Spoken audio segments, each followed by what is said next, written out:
¿Qué tal? ¿Cómo están? Bienvenidas, bienvenidos a una nueva emisión de este programa que se llama Esto también es educar, un programa del Colegio de Pedagogos de Querétaro, que es posible gracias a el apoyo y las facilidades que nos brinda Radio Empresarial Querétaro y Grandeza de las Mujeres Mexicanas. Y como siempre, pues acompañado hoy de mi compañera Gaby Evers. ¿Cómo estás, Gaby? ¿Cómo te va? Hola, ¿qué tal? ¿Cómo están todas y todos? Pues muy contenta de estar en esta nueva emisión del programa, agradecida igual con Radio Empresarial Querétaro y Grandeza de las Mujeres Mexicanas para poder hacer este nuevo episodio. Así es, y bueno, pues hoy también con contenido referente a una fundación que de manera particular para el Colegio de Pedagogos ha inspirado y ha sido como un referente para construir las propuestas que en este programa les hemos platicado en numerosas ocasiones, propuestas para niños, para jóvenes, para hombres, para mujeres, que tienen como fundamento, como médula espinal este asunto de las habilidades para la vida. Pero bueno, no vamos a hablar hoy tanto de las habilidades para la vida, sino más bien vamos a enfocarnos a que nuestro invitado de hoy pues nos platique sobre esta fundación, sobre su quehacer, sobre su historia, sobre su papel en ella, porque creemos que es muy importante conocer cuál es y cómo funciona la estructura y la dinámica de una fundación de esta naturaleza y de estos alcances que vamos a conocer el día de hoy, para, bueno, pues entender entonces el por qué tienen tanta presencia en tantos países de Latinoamérica y en España, obviamente, ¿no? Entonces, hoy tenemos un invitado especial porque estamos directamente conectándonos con España, Gaby, para pues tener esta charla con nuestro invitado de hoy, que es... Pues hoy nos acompaña justamente desde España, desde Bilbao, Emilio López Martínez. Emilio López Martínez es diplomado en Relaciones Laborales, monitor y director de tiempo libre infantil y juvenil. Es proveniente del voluntariado en asociaciones, se forma en la Escuela de Tiempo Libre de edX y de la que posteriormente se convierte en profesor. Así es. Y bueno, Emilio ha estado vinculado con edX desde 1995, inicialmente como animador de la Casa de Juventud que edX gestionaba para el Ayuntamiento de Zeslao. Posteriormente se hizo cargo del área de operación de cooperación para el desarrollo, actividad en la que actualidad compagina, con la coordinación del programa que edX gestiona para diferentes administraciones públicas, programas de tercera edad, cultura, intervención socioeducativa y psicosocial con menores y familias, además de encargarse del área de recursos humanos de la entidad. Bien, pues damos entonces la bienvenida a nuestro invitado, Emilio López Martínez. Un gusto, Emilio, ¿cómo estás? ¿Cómo te va? Muy bien, buenas tardes y gracias por la invitación. A ver si os parece interesante lo que podamos hablar esta tarde. Por supuesto que sí, y de verdad muy agradecidos porque nos estás brindando este espacio en este horario que bueno, que finalmente compaginamos y que es la naturaleza de este programa, ¿no? Que podemos escucharlo en cualquier hora del día, en cualquier parte del mundo, y es un honor, Emilio, poder tenerte en el programa porque tal como lo mencionó Alejandro, en el hacer o en el quehacer del colegio, una de las fuentes de inspiración que nosotros hemos tenido es justamente todo el trabajo que la Fundación edX realiza. Y como lo he mencionado ya en otros programas, inclusive cuando tuvimos también la oportunidad de que Gladys y Darío nos acompañaran de la Escuela Iberoamericana de Habilidades para la Vida, esta cercanía que nosotros sentimos con ustedes y de alguna manera este acompañamiento hacia las acciones que nosotros hacemos, pues es para nosotros muy, muy importante. Hace 2 años tuve la oportunidad de conocer personalmente a Roberto, quien dirige actualmente la Fundación edX, y la calidez, la calidad y el aporte que tuvimos o sea, que él me brindó en una charla de 3 horas, fue de verdad algo que marca y trasciende en mi vida y en la vida profesional del colegio. También hace 2 años tuvimos la oportunidad de poder presentarles el programa que nosotros realizamos, Implícate, y que ustedes nos brindaran pues su visto bueno, ¿no? Su aval en cuanto al trabajo que realizamos que realizamos con él. Y bueno, pues nos gustaría, Emilio, que nos contaras un poquito cómo surge y cuándo surge la Fundación EDEX. Bueno, nos tenemos que situar unos cuantos años atrás, bastantes, ya enseguida vamos a cumplir, dentro de 2 años cumplimos 50 años de andadura, que parece que fue ayer, la verdad, cuando empezamos.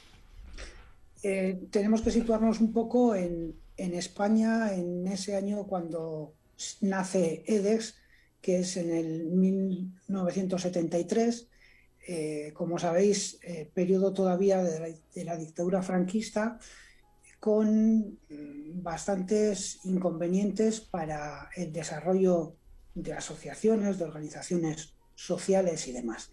En aquel momento estaba permitida la acción social que se hacía en torno a la Iglesia, fundamentalmente, ¿no? Y es en ese entorno, en el marco de la acción que Cáritas hace con colectivos de personas voluntarias que trabajan en torno a las parroquias de barrios, de pueblos del entorno de Bilbao, donde decía Gaby que nos encontramos. Bilbao es una ciudad del País Vasco, el País Vasco es una región de España, en el norte, también para situarnos en las dimensiones, porque claro, hablamos con vosotros de México y las dimensiones pues son bastante diferentes. La región del País Vasco de España tiene un total de 2 millones de habitantes. Bilbao y su área metropolitana, que es donde nace EDEX y donde empieza a actuar durante los primeros años, tiene 1 millón de habitantes tan solo, ¿no? Bilbao 400.000 y los municipios del área metropolitana suman 1 millón de personas. Por aquel entonces, en el 73, esta zona es una zona industrial. Ha habido mucho desarrollo o desarrollismo, mejor dicho, industrial, para atender el cual viene mucha gente de otras zonas de España. En un principio vienen solo los hombres a trabajar, posteriormente traen a las familias. Cuando vienen ellos solos comparten casas de personas que alquilan habitaciones. Cuando traen a las familias, por la situación económica, suelen vivir en una casa varias familias, 2, 3, una por cada estancia de la casa, por cada habitación, lo que conlleva, bueno, que la sociedad, el desarrollo urbano no se ha dado, las condiciones son un poco complicadas. Y en esa situación, a través de grupos de iglesia, pues Cáritas empieza a desarrollar una labor de atención a la infancia y a la juventud. Y es ahí donde se crea un colectivo de personas voluntarias, un pequeño colectivo, un grupito de 5 o 6 personas en un primer momento, en lo a lo que se dedican es a colaborar con esos grupos de Cáritas para hacer apoyo técnico y formación a esta gente voluntaria que está trabajando con los niños y las niñas de los barrios. El objeto de EDEX es, como su nombre indica, educación y experimentación, y lo que se pretende es que esa atención que se hace casi salubrista, ¿no? Se lleva en las épocas de verano, se lleva a los hijos de estos trabajadores, se les lleva fuera de esta zona es una zona muy contaminada, donde no tienen zonas de esparcimiento y demás, pues bueno, se les lleva a pasar unas temporadas y demás. Entonces, EDEX lo que intenta es que en esas acciones que se hacen prime lo educativo, que sea un uso del tiempo libre de forma educativa. Eso es allá por el 73 y es donde EDEX centra su labor. Posteriormente, en los años 80, bueno, la dictadura Franco muere en el 75 y se empieza a poner en marcha la democracia española. En el 73 se aprueba la Constitución y en el 78 se constituyen los primeros ayuntamientos democráticos. Se empieza a trabajar de otra manera, lógicamente, y EDEX empieza a profesionalizarse y a profundizar más en su labor, desde dos campos fundamentalmente. Una como escuela de tiempo libre educativa, en el que forma a mediadores educativos del ámbito de la educación no formal, de diferentes campos, y en los campos según la sociedad va estableciendo asociaciones, dinamizando iniciativas sociales y demás. En un primer momento, en esta parte del tiempo libre educativo de infancia y juventud, ya también fuera de la Iglesia, no solo los grupos Scouts que estaban en el marco de la Iglesia, sino que en esta zona hay un desarrollo importante de clubes de tiempo libres ajenos a la Iglesia, y es ahí donde EDES realiza esa función, ¿no?, de formación, pero de formación de gente que está trabajando. Hablamos de la experiencia, ¿no? Es compartir las experiencias, procurar un trabajo en red. EDES aglutina a varios grupos de tiempo libre de la zona. Ese es el ámbito de trabajo en los años 80, y además empieza a hacer propuestas, algunas de las cuales son aceptadas, y empieza a gestionarlas en los ayuntamientos. Propuestas que tienen que ver con lo socioeducativo, con la creación de ludotecas, espacios de juego para niños y niñas, con bibliotecas escolares, bibliotecas en la calle en verano, cuando los niños y niñas están de vacaciones. Tiene que ver con lo sociocultural, promoviendo la creación de centros cívicos donde la gente se puede organizar y puede desarrollar diferentes actividades socioculturales, y también desde el ámbito sociosanitario, gestionando la primera comunidad terapéutica para toxicómanos que se pone en funcionamiento en el País Vasco. Ese es un poco el discurrir de los años 80. Al final de esa década hay un hecho que cambia también un poco el quehacer de EDES. Tiene que ver, al final, en el año 89, la situación en el País Vasco con la incidencia de las toxicomanías es bastante acentuada, y además la droga por excelencia es la heroína, lo que provoca bastante deterioro personal y bastantes muertes incluso, ¿no? Entonces, desde el gobierno regional ven que algo hay que hacer, y entre otros pues piden propuestas a EDES. Y EDES hace una propuesta que tiene que ver con la prevención basada en la educación para la salud, y es cuando se crea en 1989 el programa La Aventura de la Vida. Un programa que en un primer momento se hace en 4 municipios del entorno para probarlo y cotejarlo, y posteriormente pasa a desarrollarse en toda la comunidad del País Vasco, y años más tarde en España, Latinoamérica y demás.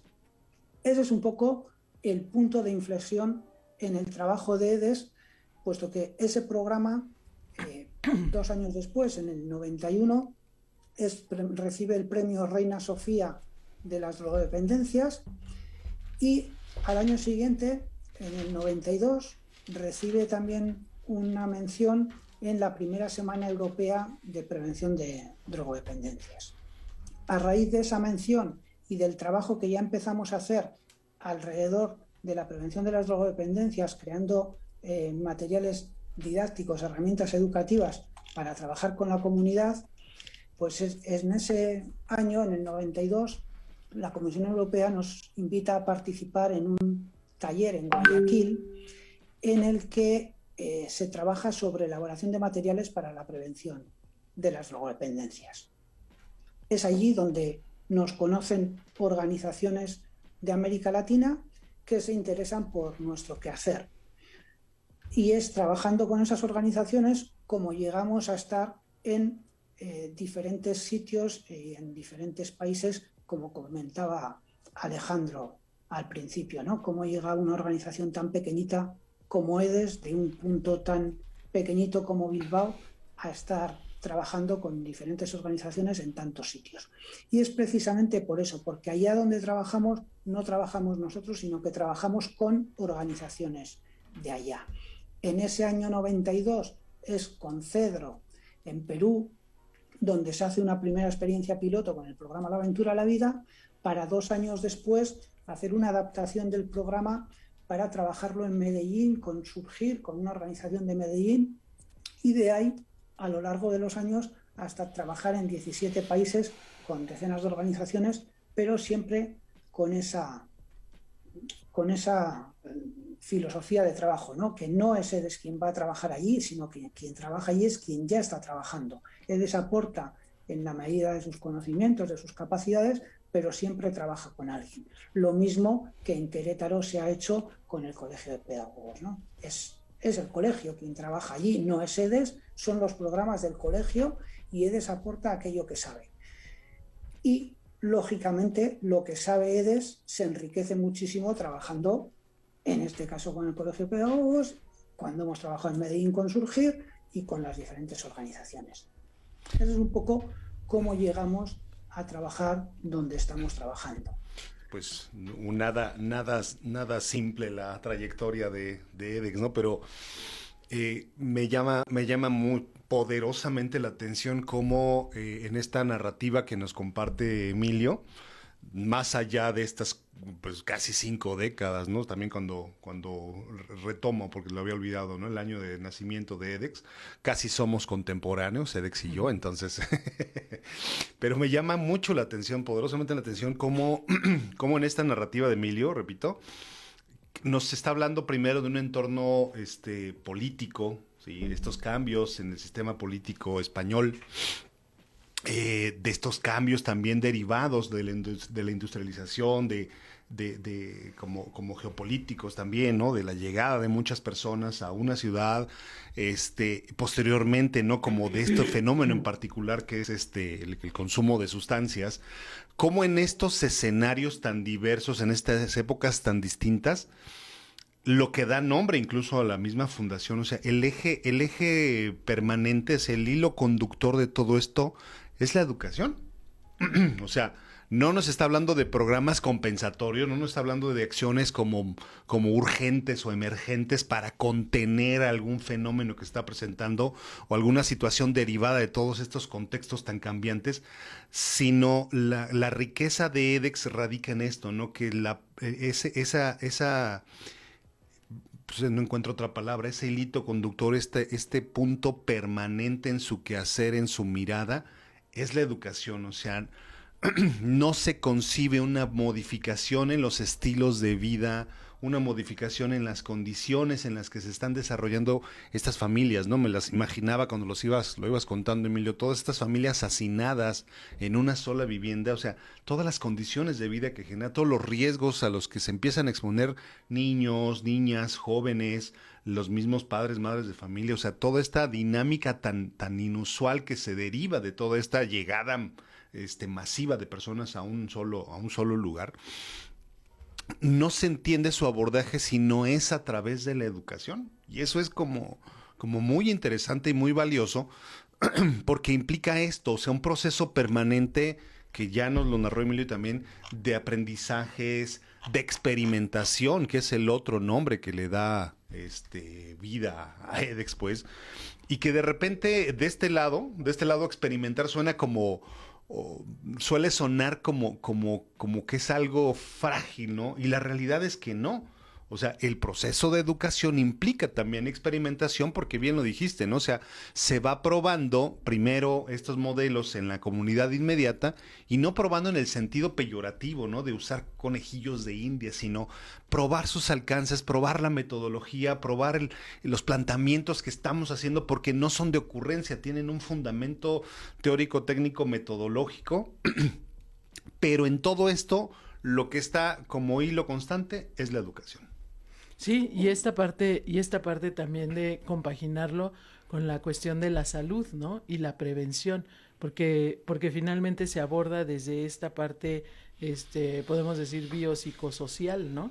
Que tiene como esta injerencia o esta particularidad para la implementación, ¿no? Como tal, creo que en esta cuestión de cómo se ha venido manejando los programas que se han venido desarrollando desde edX, desde esto de las escuelas de tiempo libre, desde esta profesionalización hacia los facilitadores de la educación no formal, es justo lo que hace que este complemento o todos estos programas que edX desarrolla pues logren complementar lo que siempre decimos, ¿no? La parte de la educación formal con lo que es la vida misma, ¿no? Educar para la vida.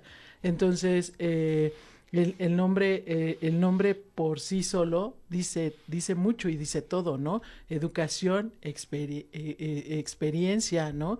Esta parte en donde nosotros inclusive hemos dicho, ¿no? Si la educación no pasa o estos procesos de formación y aprendizaje no pasan como por esta especie de laboratorio, pues entonces directamente y no se viven, pues entonces el alcance es muy, muy limitado. Emilio, hace también muchos años tuvimos la oportunidad de que aquí en Querétaro edX desarrollara el programa de la aventura de la vida. ¿Nos puedes contar un poquito de qué va este programa de la aventura de la vida? Bueno, en línea con lo que decía Alejandro, ¿no? Insistir en lo nuestro es la educación. Los propósitos es fomentar el desarrollo de la infancia y de la adolescencia y promover el empoderamiento ciudadano. Y creemos que es a través de la educación. Cuando nace el programa La Aventura de la Vida, es que Alejandro ha hecho un resumen que parece que estaba aquí y que había vivido la situación, ¿no? Esa situación de tensión, de urgencia con lo que estaba afectando la heroína. Estaba muriendo una generación entera. El gobierno local, el gobierno regional, el gobierno vasco pide a EDES, algo hay que hacer, además de EDES, a otros. Se podían hacer muchas cosas, parecía que había que hacer cosas urgentes para evitar eso, ¿no? Pero bueno, la postura de EDES es, nosotros podemos hacer aquello que sabemos hacer, y es educación para la salud, es prevención a través de la educación para la salud, educación para la vida. El programa La Aventura de la Vida está pensado para niños y niñas de entre 8 y 12 años y se basa fundamentalmente en, si me explico y cómo lo llamáis allí, un álbum de cromos, un coleccionable. En Colombia le llaman figuritas, no sé. Estampas. Estampitas, ¿perdón? Aquí se le llama estampitas. Eso es, un álbum de estampitas, en el que se trata de que los niños y niñas vayan coleccionando estampitas que tienen que ver con historias que les pasan a un grupo de niños y niñas como ellos, de esas edades, y son cosas que les pasan en esos 3 ámbitos de actuación en los que viven nuestros niños y niñas, ¿no? Que son en casa, en la familia, es en la escuela y es en la calle. Entonces pasan diferentes historias con diferentes situaciones que lo que pretenden es poner el tema encima de la mesa. No son temas que se tratan con una resolución y se dice esto es lo adecuado, esto no es lo adecuado, no. Lo que se intenta es poner un tema encima de la mesa para trabajar sobre él y que quien desarrolle el programa, puede ser maestro de escuela, puede ser un educador, educadora de un ámbito no formal, puede ser en diferentes sitios, incluso en Ecuador han desarrollado el programa en la catequesis, en el ámbito de la catequesis. Bueno, pues quien lleva la catequesis es quien dirige un poco para poner sobre la mesa temas para hablar y reflexionar con los niños y las niñas. Ellos cuentan con ese álbum de figuritas que van, de estampitas que van coleccionando, y quien desarrolla el programa con ellos, el profesor, educador, quien sea, cuenta con una guía, la guía para el docente, que le llamamos, que además de tener toda la filosofía del programa, pues tiene actividades propuestas para cada uno de los temas. El programa se divide en 4 cursos, cada curso tiene 36 momentos diferentes, 36 momentos que se dividen en temas de hábitos saludables, hábitos para la vida, se trabajan temas como higiene, se trabaja el tema de las drogas, lógicamente, porque el programa de lo que se trataba era de esto, pero de esas 36 sesiones que se trabaja por año, por curso, por edad, son 3 las que se trabajan el tema de drogas. Y se trabajan aquellas drogas que los niños y niñas de 8 a 12 años pueden sentir cercanas y pueden percibir en esta vida que hemos dicho de familia, escuela y barrio, calle, que es el tabaco, que es el alcohol, que son los medicamentos, este tipo de sustancias. No hablamos con estas edades de otras sustancias que no suelen estar cerca de ellos, ¿no? Hablamos, pues cuando ya van accediendo a los 12 años, pues ya se habla de consumo de tabaco, que bueno, que puede ser un momento en el que pueden empezar a verlo cerca, ¿no? En compañeros y demás. Así es. El programa no lo desarrolla EDES, insisto, EDES es una organización pequeñita, lo que se pretende es capacitar, con capacitación presencial, con capacitación online, o incluso esa propia guía es suficiente para que un docente, un educador, un dinamizador de actividades de tiempo libre comprenda el programa, está toda la filosofía del programa ahí incluida y pueda desarrollarlo con su grupo de referencia de niños, niñas o con quien esté trabajando, ¿no? Y se trata de eso, de poner temas cercanos a la realidad de los niños y las niñas encima de la mesa, conversar sobre ellos y además de ver entre todos y todas cuáles pueden ser las acciones o las decisiones a tomar en ciertos momentos más adecuadas para nosotros mismos y para nuestro entorno, también ha servido en muchas ocasiones para que los docentes, sobre todo en las escuelas, conozcan situaciones de la vida de algunos de sus muchachos y sus muchachas y puedan entender ciertas cosas, ¿no? Porque cuando se habla del consumo de alcohol en las fiestas, en celebraciones, aquí es muy típico, en el País Vasco todo se celebra comiendo y bebiendo, bueno, pues cuando, como en otros muchos sitios, ¿no? Cuando se saca ese tema encima de la mesa, pues también puede aparecer algún muchacho que puede contar la historia de lo que pasa en su casa, ¿no? Y muchas veces puede pasar eso, ¿no? Que haya un uso excesivo del alcohol y ese profesor, esa profesora pueda entender qué está pasando con ese muchacho luego en la escuela. Así es. Pues mira, igual me resulta como muy interesante y como puntos a resaltar, Gaby, esta parte, ¿no? Del desde dónde se hace la actividad educativa y como cuál es este análisis previo de las condiciones.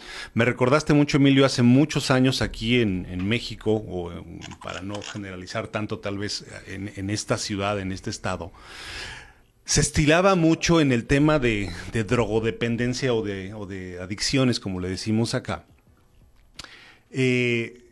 Una estrategia bien diferente, ¿no? O sea, sin esta mirada hacia esos 3 espacios que mencionas que me parecen como muy importantes, ¿no? O sea, la casa, la familia y la calle, ¿no? El barrio, que son como los contextos en los que se mueven los chicos y las chicas. Acá el planteamiento era bien distinto, ¿no? Acá estaba como, primero, la figura que informaba, quiero dejarlo en esos términos nada más, que informaba acerca de drogas, de sustancias, regularmente era un médico. Un médico al que se le invitaba a un auditorio escolar con jóvenes de secundaria, de bachillerato, de media superior, que a veces llevaba un portafolio con una muestra, ¿no? De esto es la cocaína, esto es la marihuana, esto es o sea, traía ahí su catálogo, ¿no? Ahí su muestrario de drogas en la mano, ¿no? Y pues la charla era como presentar cada una de estas sustancias, sus efectos, el costo, a veces algunos en buena intención de advertir, ¿no? Pero que finalmente pues es riesgoso y es muy resbaloso, decirles hasta pues cuánto cuestan y dónde se consiguen, ¿no? O sea, cuáles con receta, cuáles sin receta. Y los chicos de manera pasiva, escuchando en un auditorio, sin interacción, sin hablar de su realidad, de su contexto, de sus emociones, escuchaba todo esto, ¿no? Y así, ok. El problema era que, bueno, primero, pues solamente quedaba en esto de información, ¿no? Casi les querían hacer un examen al final para ver qué habían aprendido.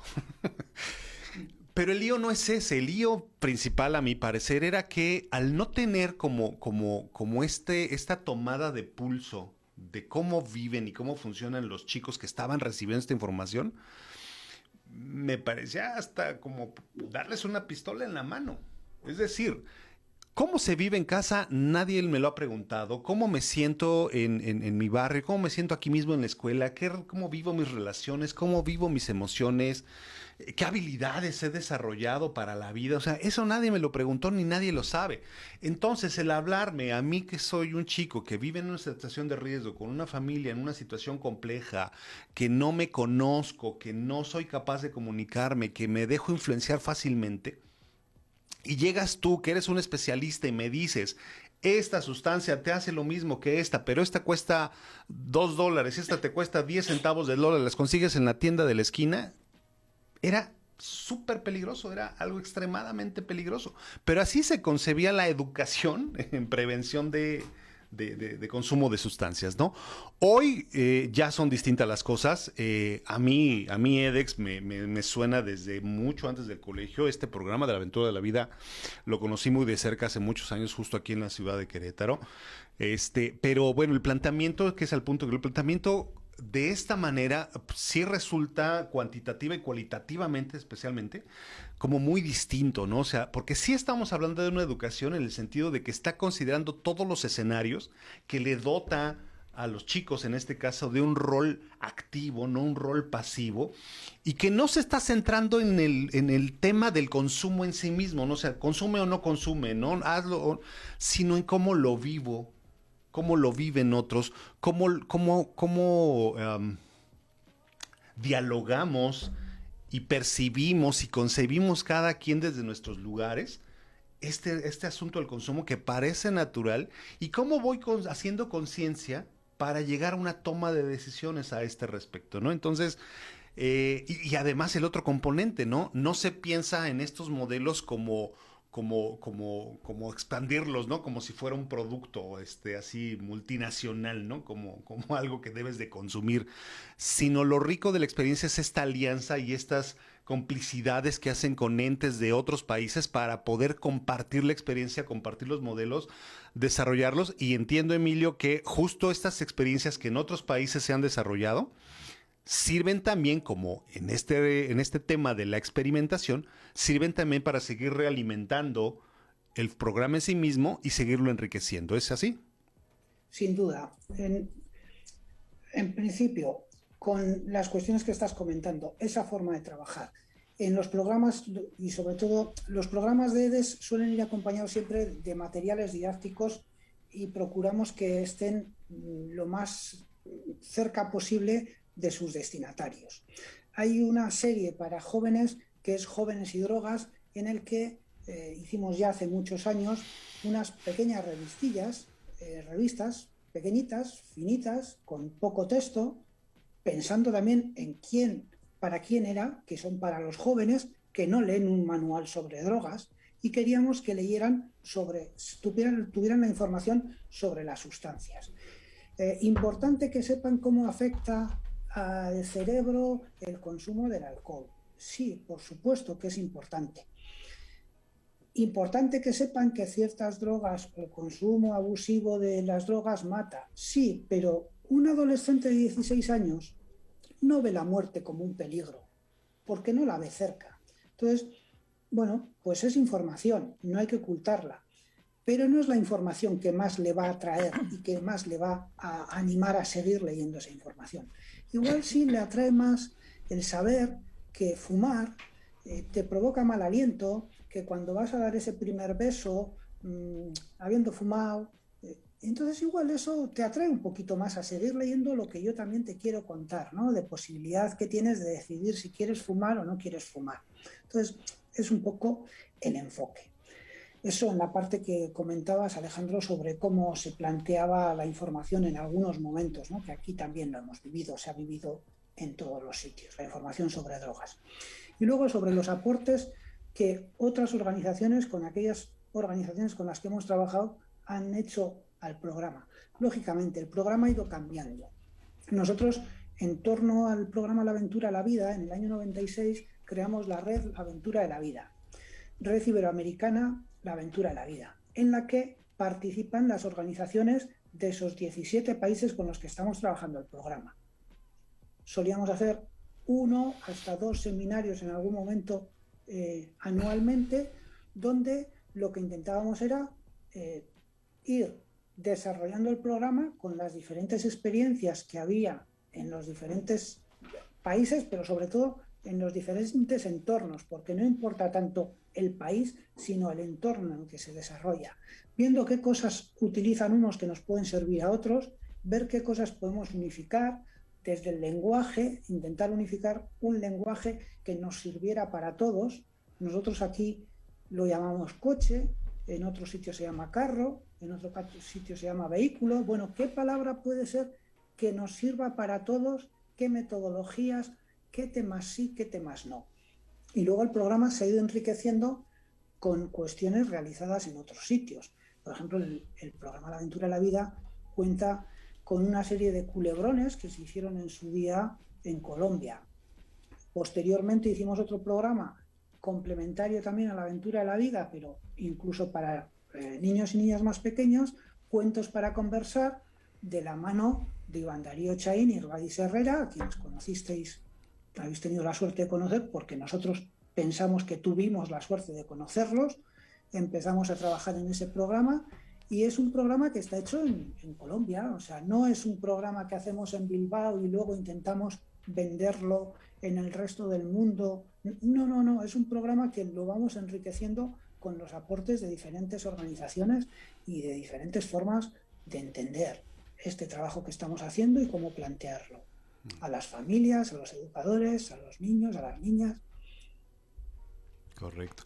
Pues mira, Gaby, como una muestra más, ¿no? De cómo el trabajo colaborativo, de cómo este trabajo en espiral, ¿no? De estar como aprendiendo y reflexionando y retomando las experiencias para seguir construyendo, cómo es la esencia de EDEX, ¿no? Como fundación, como un ente que diseña, desarrolla y genera programas para niños, para niñas, para jóvenes, donde, bueno, pues el tema es como el medio de discusión, el detonante, ¿no? Las adicciones, esto, el otro, pero de fondo lo que está generando es como, justo lo dijo Emilio, ¿no? O sea, este ejercicio de ciudadanía, que es un tema que hemos aquí abordado muchísimas veces, en el caso de una campaña que tuvimos hace poco, Emilio, relacionada como la promoción del voto, que entre jóvenes en particular, pues ciudadanía no es nada más ir a votar, ¿no? Sino es cómo vivo, cómo ejerzo mis derechos, cómo promuevo la participación de otras personas, ¿no? De pares y todo esto.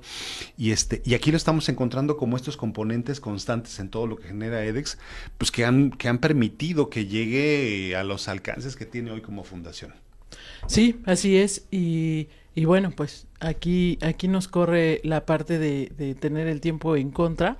Estamos ya casi por terminar esta edición de Esto también es educar, y creo que yo resaltaría esta gran aportación que EDEX ha estado realizando desde hace ya casi 50 años, y que finalmente ha implementado un modelo en donde, a partir de su propuesta, a partir de su experiencia, a partir del trabajo colaborativo y de justamente esta comunión y esta unión con otras culturas, con otras sociedades, pues va tejiendo nuevas formas en la parte de la propuesta de educación. Educar para la vida, justamente educar para educar desde la experimentación, y como una propuesta de esto que ellos así determinan, ¿no? Estas escuelas de tiempo libre, esta formación no solamente directa hacia las niñas, niños y adolescentes, sino también a los formadores o facilitadores o educadores de tiempo libre, ha hecho que el trabajo que ha realizado EDEX por casi 50 años haya ya trascendido y haya inspirado a muchas otras organizaciones como nosotros y muchas más en otros países a poder seguir aportando, ¿no? A esta parte que siempre decimos, ¿no? Como a través de la educación podemos generar un mejor mundo, podemos ser agentes de cambio y podemos este desarrollo humano que pues hoy decimos, ¿no? Es que nos hace falta, pues estas son propuestas, estos son modelos, estas son acciones que, como bien decimos siempre, no están desde la ocurrencia, que tienen toda una fundamentación, y no nos queda más que brindarte todo nuestro agradecimiento, Emilio, por compartir. Hemos dejado ya en el link donde pueden consultar la página de la página web de edX, las redes sociales de edX, el Twitter, y esto para que de verdad si están en un proceso en donde esto les haya hecho sentido, todo esto de lo que hablamos, pues vayan directamente a la fuente, que es estas páginas en donde está todo el material. edX tiene un blog, comparte estas buenas prácticas que ellos tienen, y agradecerte enormemente, Emilio, esta disposición y disponibilidad para compartir con nosotros desde acá, desde Querétaro, y ahora sí de Querétaro para el mundo, estas grandes experiencias que ustedes han generado. A reiterarte nuestro agradecimiento infinito. No, gracias a vosotras, Gaby, porque nuestro enriquecimiento, buena parte, viene de eso, de encontrarnos con gente como vosotras, con el Colegio de Pedagogas, que utilizan algunas de nuestras propuestas, pero que enriquecen nuestras propuestas, que a nosotros nos sirve para seguir trabajando. Y gracias, Alejandro, por permitirnos este altavoz que nos has dejado para contar esta historieta, y pues esperemos que le sirva y que le interese. Sí, no, gracias a ti, Emilio, de verdad fue una, ojalá que tengamos oportunidad más adelante de seguir, porque da para muchas horas de charla. Este programa, más allá de la formalidad, lo que nos permite es esto, ¿no? O sea, charlar como amigos, como si estuviéramos en un café, conociéndonos, ¿no? Y conociendo las experiencias y las miradas y las visiones que tenemos de algo que compartimos, que es la educación, y que en esta ocasión, bueno, tuvimos oportunidad de verlo a través de algunas de las muchas experiencias que tiene Fundación edX para poder compartir. Te agradecemos mucho, Emilio, la participación, y repito, ojalá que haya una próxima ocasión en que podamos charlar. Y bueno, pues Gaby, dejamos este programa, esta transmisión por el día de hoy. Esperemos que, como se señaló, tengan oportunidad quienes estén interesados de contactar con las redes de edX para que conozcan más a detalle las actividades que realiza. Y a nosotros como Colegio de Pedagogos, si en esta transmisión quieres hacer algún comentario o en las redes sociales en las que queda colgada este video, o incluso en las otras plataformas de audio como Spotify, te interesa también conocer más a detalle lo que estamos haciendo, con todo gusto contáctenos para abordar ese tema que a ti te interesa. Gaby, pues nos vamos. Muchas gracias por tu participación el día de hoy también. Esto también es educar. Esto también es educar. Esta es otra emisión más, y esperamos realmente que podamos seguir enriqueciéndonos y compartiendo todas estas experiencias y estos grandes invitados que nos hacen favor de compartir con nosotros. Déjenos sus comentarios, podemos pues ¿no? Interactuar un poco más, saber un poco más, conocerlos un poco más. Y si ustedes tienen, como lo ha dicho antes Alejandro, algunas experiencias que ya han realizado en cuestión de educación y con estos recursos desde el área en donde estén, pues pueden también compartirlo con nosotros y por qué no, venir y contarnos. Así es. Pues muchas gracias. Nos vamos. Nos vemos en la siguiente emisión de Esto también es educar. Hasta pronto. Gracias, Emilio. Hasta muy pronto. Gracias, Emilio. Hasta pronto. Adiós.